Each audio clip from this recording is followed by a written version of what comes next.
nang umayaw sa mandatory weigh-in. Itong si Luis Neri sa laban nito kontra Janriel Casimero. Ang nasabing mandatory weigh-in ay sinasagawa ng Japan Boxing Commission sa mga fighters na nagkaroon na ng issue sa timbang. Para po sa alam na lahat, itong si Neri at si Casimero ay meron na pong record sa Japan Boxing Commission na kung saan sila po ay sumablay na sa kanilang mga nakaraang laban sa nasabing bansa.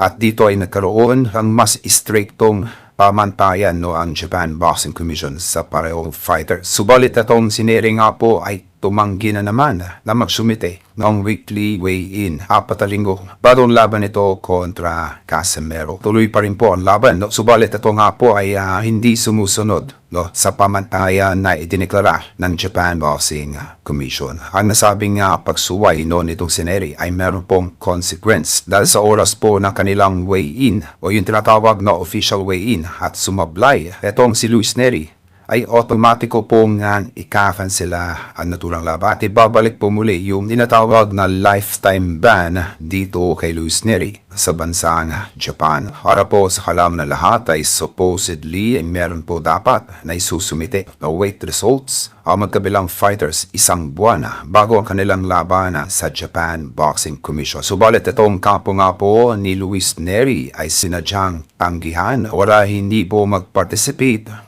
sa gagawing mandatory weigh-in.